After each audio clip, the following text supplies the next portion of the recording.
My office and our partners represented on this stage began an in-depth, wide-ranging investigation. That investigation has revealed a broad, underground criminal network responsible for distributing large quantities of ketamine to Mr. Perry and others. This network included a live-in assistant, various go-betweens, 2 medical doctors, and a major source of drug supply known as, quote, the ketamine queen. We charged 5 defendants in this matter. These defendants took advantage of Mr. Perry's addiction issues to enrich themselves. They knew what they were doing was wrong. They knew what they were doing was risking great danger to Mr. Perry, but they did it anyways. In the end, these defendants were more interested in profiting off Mr. Perry than caring for his well-being.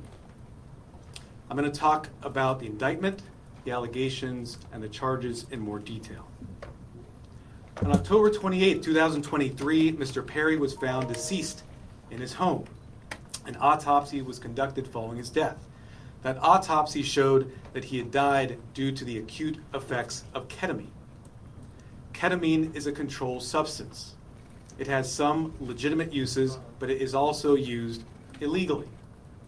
It is used by people seeking to disassociate from reality. It can cause serious health effects, serious health problems, including loss of consciousness, including spikes in blood pressure, and including respiratory issues that can deprive the brain of oxygen. For that reason, it is a drug that must be administered by medical professionals, and the patient must be monitored closely. That did not occur here. This investigation focused on who supplied the ketamine to Mr. Perry. As many of you know, Mr. Perry struggled with addiction in the past. And on many occasions, he sought help for his addiction issues.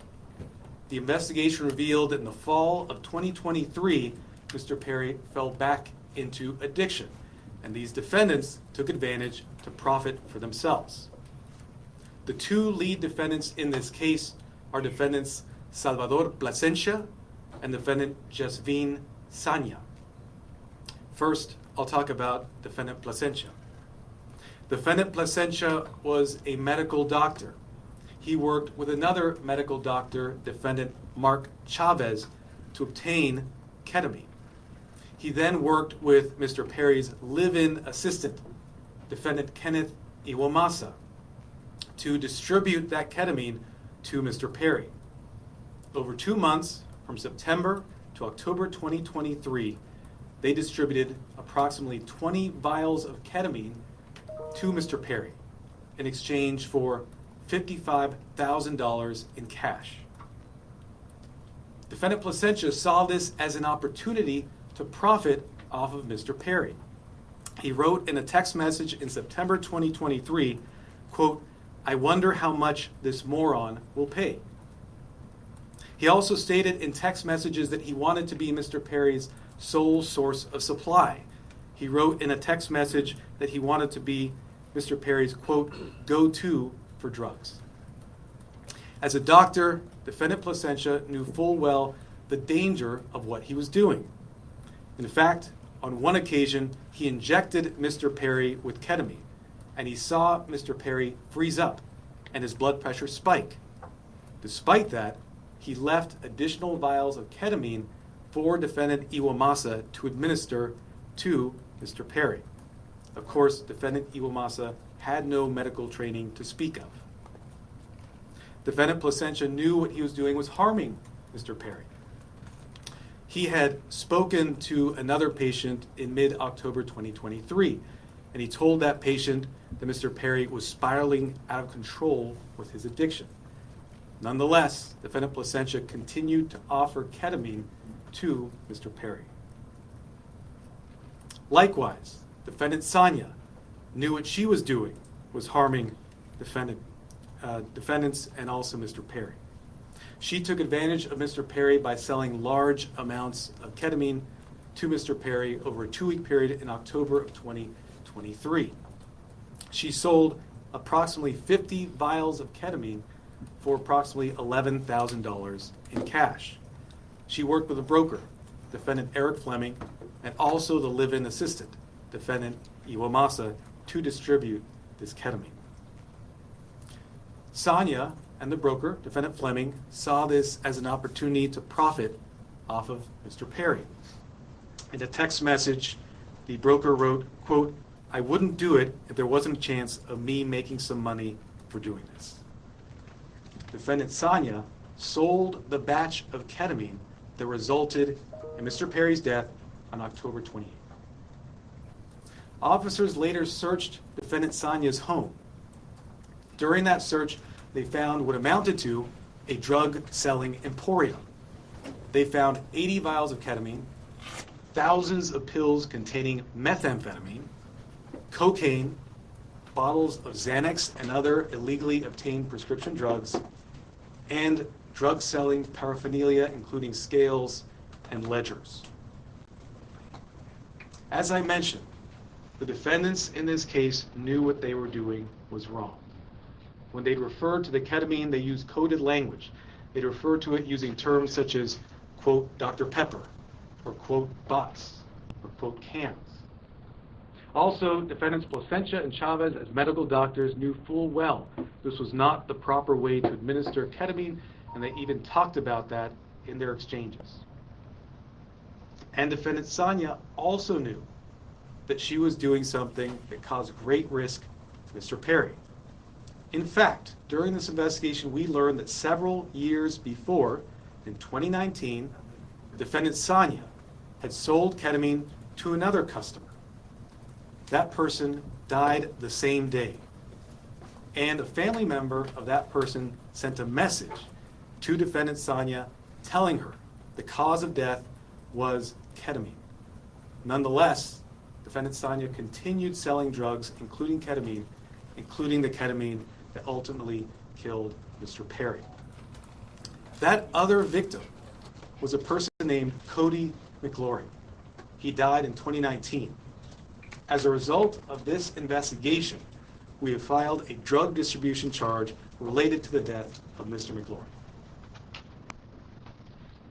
After Mr. Perry died, these defendants tried to cover up what they had done.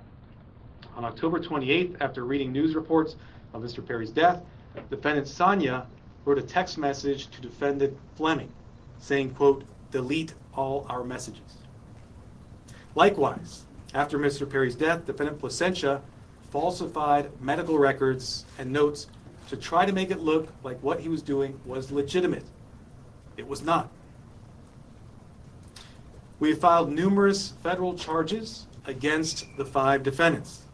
These charges include conspiracy to distribute ketamine, distribution of ketamine resulting in death, maintaining drug-involved premises for that drug-selling emporium the defendant Sonia had, altering and falsifying records related to a federal investigation for those false medical notes and records that defendant Placentia made, and multiple other drug trafficking counts.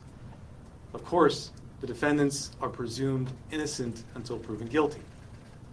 The penalties these defendants face are very significant. With regard to defendant Placentia, the statutory maximum sentence he faces is 120 years in federal prison. And with regard to defendant Sonia, the statutory maximum she faces is life imprisonment. By filing these extensive and serious charges, we are sending a clear message. If you are in the business of selling dangerous drugs, we will hold you accountable for the deaths that you cause. This is nothing new for us. Since 2022, my office has filed over 60 cases against drug dealers who've caused the death of another person. These cases are known as death resulting cases. They are labor-intensive cases, and we work with our law enforcement partners, including ones represented here today, to bring those cases. Our office is a national leader in bringing those cases. They're very important because every victim's life counts. If you are in the drug selling business and you're selling dangerous drugs, you are playing roulette with other people's lives, just like the 5 defendants here did to Mr. Perry. Defendants nowadays are on full notice that the products they sell could result in the death of another person. Therefore, if you're in the drug business, and despite these risks you continue in the drug business, you are pushed by greed to gamble with other people's lives, be advised, we will hold you accountable. I want to thank our partners in this case, the Los Angeles Police Department, the Drug Enforcement Administration, and the U.S. Postal Inspection Service. These investigators did a phenomenal job digging into the case, looking at every angle to develop a case, a strong case, against not only those who killed Mr. Perry, but also Mr. McLaury. I want to note that these cases are important and will continue to collaborate with our law enforcement partners to bring them, to ensure that justice is brought to every victim.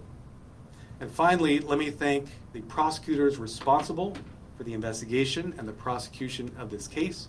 Those are Assistant United States Attorneys Ian Yanello and Xiaohan Tsai. And now I'd like to introduce Chief of Los Angeles Police Department, Dominic Choi.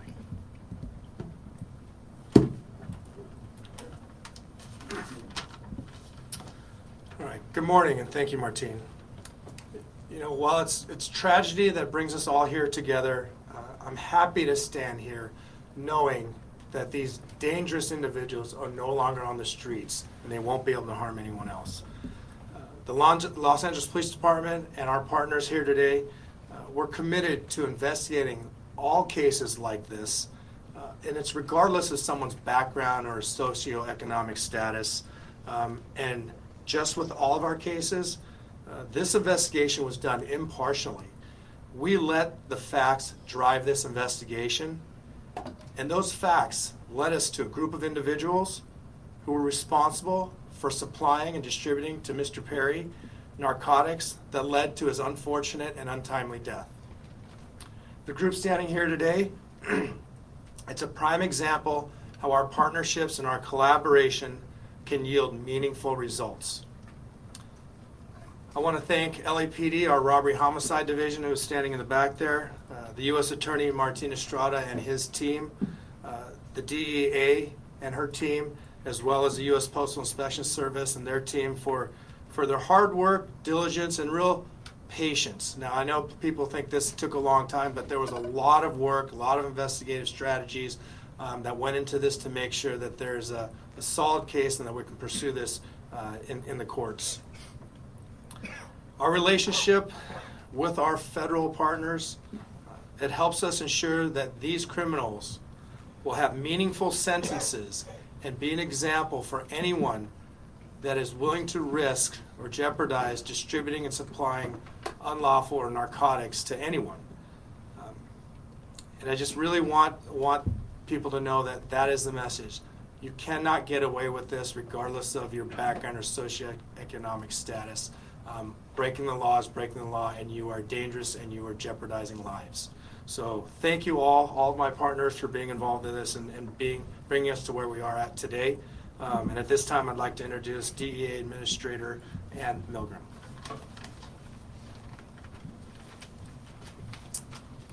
Good morning. Today we announce charges brought against 5 individuals who together are responsible for the death of Matthew Perry. Each of the defendants played a key role in his death. They falsely prescribed, sold, or injected the ketamine that caused Matthew Perry's tragic death. In the United States, most forms of ketamine are only approved by the Food and Drug Administration for anesthesia. A nasal spray version is approved for treatment of depression, but only in a certified medical setting. Here, Matthew Perry sought treatment for depression and anxiety and went to a local clinic where he became addicted to intravenous ketamine.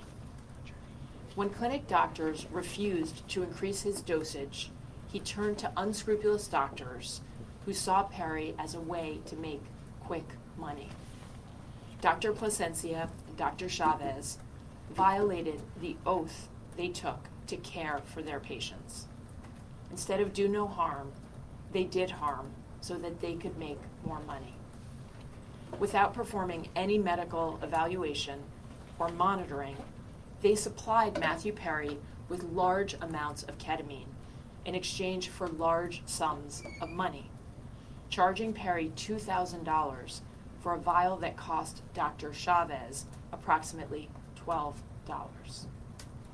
As Matthew Perry's ketamine addiction grew, he wanted more, and he wanted it faster and cheaper. That is how he ended up buying from street dealers who sold the ketamine that ultimately led to his death. In doing so, he followed the arc that we have tragically seen with many others, whose substance use disorder begins in a doctor's office and ends in the street. Perry turned to his street dealer, Eric Fleming, who sourced his ketamine from a drug trafficker known as the Ketamine Queen, Jasveen Sangha. The ketamine supplied by Sangha would ultimately be the dose that took Matthew Perry's life. Sangha knew that the ketamine could be deadly, since in 2019 she had sold ketamine to Cody McGlory, who died at the age of 33. But despite this knowledge, she continued to sell ketamine and methamphetamine throughout Los Angeles. Matthew Perry's journey began with unscrupulous doctors who abused their position of trust because they saw him as a payday, and it ended with street dealers who sold him ketamine in unmarked vials. The desperation that led Perry to these individuals was not met with help, as it should have been from the doctors, but instead it was met with exploitation. Exploitation by those who should have guided him toward help. This betrayal of trust is at the heart of this tragedy. Since 2023, DEA has investigated nearly 500 drug poisoning and overdose cases just like Matthew Perry's. We run a national initiative known as OD Justice, where we work with our state and local law enforcement partners to conduct investigations after someone has passed away. And it is important to note that the national model we today have in every 50 state across the United States is based on the work that started here in Los Angeles. We began this work with our partners in the Los Angeles Police Department and with other local police departments and sheriff's offices in California, in the Los Angeles area, and with the U.S. Attorney's Office. And today it stands as our national model for this critical work. Together, as part of OD Justice, we work to bring justice for the lives that have been lost and to stop others from dying. Regardless of the size or scope of a drug distribution network, the DEA will work nonstop to uncover and disrupt this illegal activity, and in this case, the deadly activity. I want to close by noting that Matthew Perry's death is not just a tragic overdose. After his 2020 book openly discussed his struggles with substance use disorder, Matthew Perry told podcast host Tom Power that he would prefer to be remembered for helping people rather than for his work on Friends as Chandler Bing. And so perhaps what has happened and the tragic details that we are discussing today can help others and save lives. I want to thank the Los Angeles Police Department, the United States Postal Inspection Service, and the United States Attorney's Office in the Central District of California for their tremendous partnership and their outstanding dedication to this case. I also have the privilege of serving every single day with the men and women of the DEA. And today I want to particularly recognize the outstanding work of our Los Angeles Field Division, as well as our diversion investigators who tirelessly worked on this case to bring justice to the victims and the families. Thank you. It's now my privilege to introduce Postal Inspector Shields.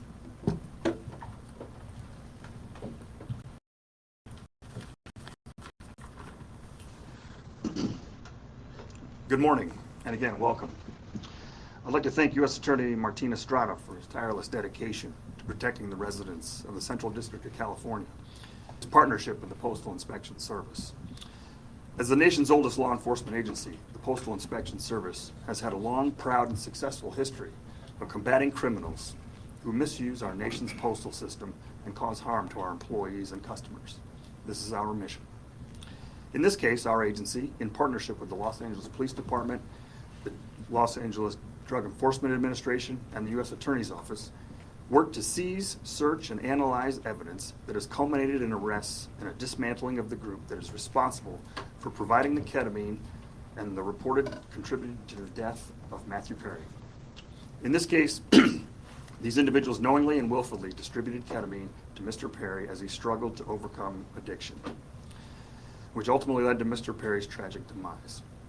Unfortunately, every day in this country, families are grieving for their loved ones lost to drug overdoses. We want these families and the American public to know that the Postal Service will not be an unwitting accomplice to anyone using the U.S. mail to distribute illegal drugs or drug paraphernalia. The Inspection Service continues to work tirelessly to rid the mail of illicit drugs, fight drug trafficking and the associated violence, preserve the integrity of the mail, and most importantly, provide a safe environment to postal employees, customers, and the American public. The Postal Inspection Service is turning the tide against drug dealers. Detecting and stopping their shipments is only the beginning. Tracing illegal drugs back to the source and shutting them down is the ultimate mission. Once again, a tremendous thank you to our partners in federal and state and local law enforcement, as well as the U.S. Attorney's Office, for their continued collaboration and hard work in support of this mission. Thank you.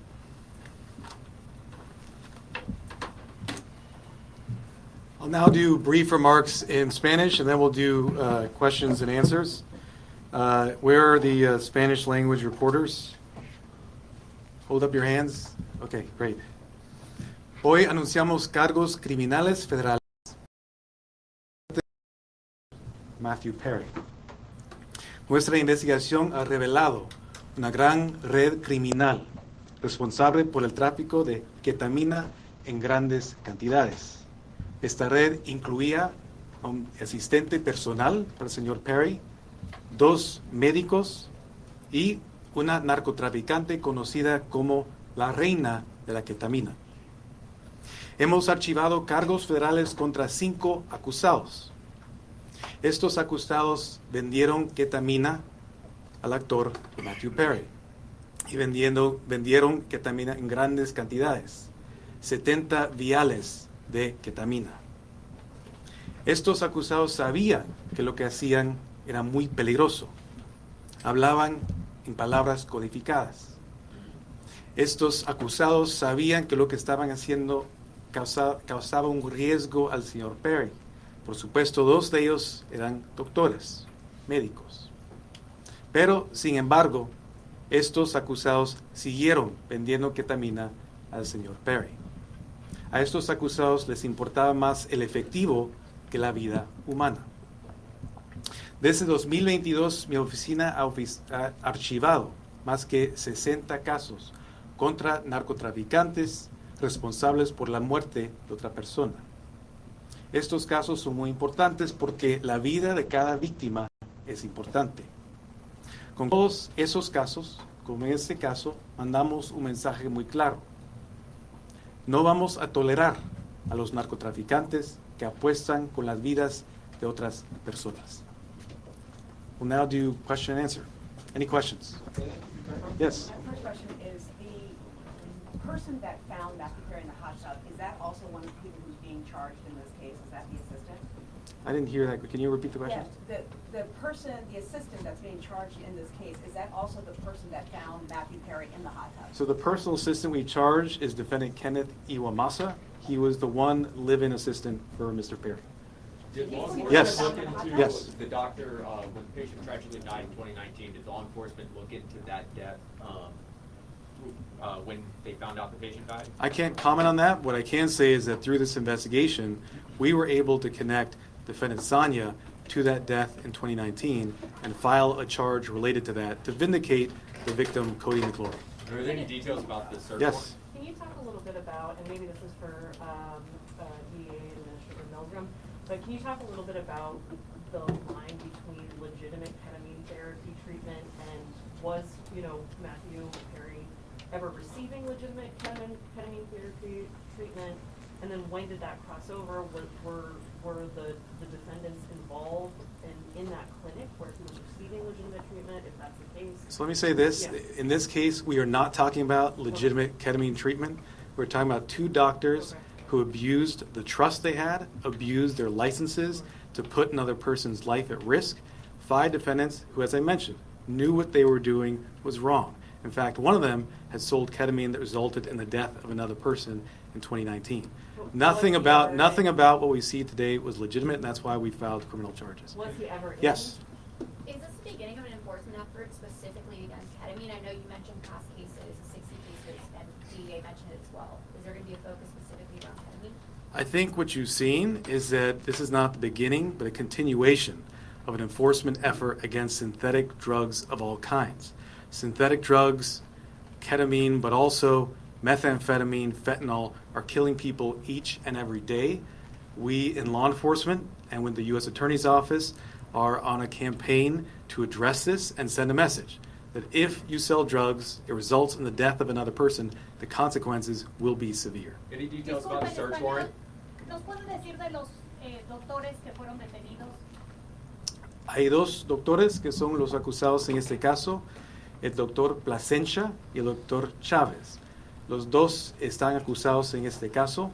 El doctor Plasencia fue arrestado hoy en la mañana. El doctor Chávez ya ha sido preso y también ya ha declarado su culpabilidad. Any details about the search warrant as to when it was executed, besides the drugs, any other items that may have been seized or recovered? So with regard to defendant Sanya, that search warrant was executed earlier this year. During that search, as I mentioned, we found not just 80 vials of ketamine, thousands of pills containing methamphetamine, cocaine, bottles of Xanax and other illegally prescribed drugs, and drug-selling paraphernalia. As I mentioned, it was a drug-selling emporium. You have your hand up in the middle. Yes, Nikki Smith with Entertainment Tonight. Are there any other celebrities involved in this investigation? And if so, who? I've mentioned the defendants in this case. We have 5 defendants. But the lead defendants are defendants Josephine Sanya, Salvador Plasencia. We also have defendants Mark Chavez, another medical doctor. We have defendant Kenneth Iwamasa and defendant Eric Fleming. We look at the evidence, we see where that goes. We don't charge people based on whether they're celebrities or not celebrities. We charge them based on the evidence. I think what my colleague here was getting at before is in the autopsy report that was made public about his death, there were 2 physicians who were listed as being involved in Mr. Perry's treatment prior to his death. One of them was involved in what appeared to be legitimate therapeutic use of ketamine. Is there any indication that the people who were doing the off-label recreational use were connected with the legitimate therapy he was getting at any point? And So then what I'll second- tell you is, Yeah. before we get to your second, what I'll tell you is that in our cases, we go where the evidence leads us. We also respect patient privacy. What I will say is an autopsy was conducted. That autopsy showed Mr. Perry died as a result of the acute effects of ketamine. I won't go into further detail about Mr. Perry's personal history. Okay. Yes. And then Were any of the 5 charged on your radar prior to Perry's overdose? I can't comment on that. What I will say is the investigation is ongoing, but what we're announcing today are serious federal charges against these 5 defendants, supported by an extensive investigation.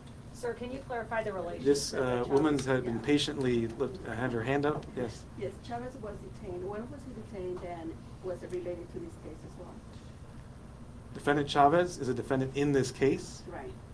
We filed this morning a plea agreement for defendant Chavez. So he's already not entered, but we have a filed plea agreement for him. 2 other defendants, defendant Iwamasa, have also signed plea agreements. That plea agreement has been entered. And defendant Fleming has signed a plea agreement. That plea agreement has been entered. As I mentioned, the 2 lead defendants in this case are defendants Plasencia and defendant Sanya, who were arrested this morning. Yes, sir. No, there's the patient man behind you. Yes, Homer. Fiscal, ¿nos puede identificar a los 5 detenidos y nos puede relacionar cómo comenzó la investigación con la reina de la ketamina en el 2019? Sí, hay 5 acusados. Y ya nombré los acusados. Hoy en la mañana 2 fueron arrestados. Fue la acusada Sanya y el acusado Plasencia, que fue un doctor médico. Sir, can Yes. Yeah, there were reports this morning that the investigation could have uncovered other celebrities who may have been buying from this same network. Is that accurate? Can you give us any sense of the customers that they were dealing with? So I can't comment on reports that are out there, their accuracy or inaccuracy. What I can tell you are the facts that we developed through our investigation. Those facts are what I've related to you this morning. Yes. You mentioned the queen of ketamine out of North Hollywood. What does that actually mean? How big was the network of people to whom she was selling narcotics and specifically ketamine? What I can say about defendant Sonia, known as the ketamine queen, was that she was a major source of supply for ketamine to others as well as Mr. Perry. I think the fact that we searched her house and found a drug selling emporium, including 80 vials of ketamine, would strongly suggest she was selling to many other individuals. Can you give a number? Dozens, tens? I cannot, unfortunately, number, no. Any evidence as far as this has gone outside of Let me, the gentleman there in the back. Extra TV, what has been Matthew's parents' or family's reaction to the news coming out today? So I won't comment on specific statements made by victims' families. We value confidentiality. What I will say is that the work of our office is victim-driven. We work with victims, including their families, each and every day, not just on this case, but on all our cases, including the over 60 death-resulting cases I mentioned earlier. We have been in communication, and I will leave it at that. Yes? Hello, sir. Were all the defendants American citizens, and where were they sourcing their drugs? What I can say is that all the defendants, actually I can't comment on citizenship at this time. I can't comment on the sourcing either. I've given you the facts in terms of the drug selling. Yes, sir. With regard to the death of Mr. McClure, the other victim, you see that his death is also a ketamine overdose. Did that investigation into his death link the investigation with Perry, or was it only after the death of Perry that you realized the link with Mr. McClure's death? Sure. It was through the investigation in this case, as the investigators did a thorough job, followed every lead, pulled every string to see what had occurred. They learned about the extent of defendant Sonia's criminal conduct and learned about the sale in 2019. And because of that investigation, we have filed a charge related to the death of victim McClure. And that's important because we want to vindicate all victims who suffered these types of tragedies.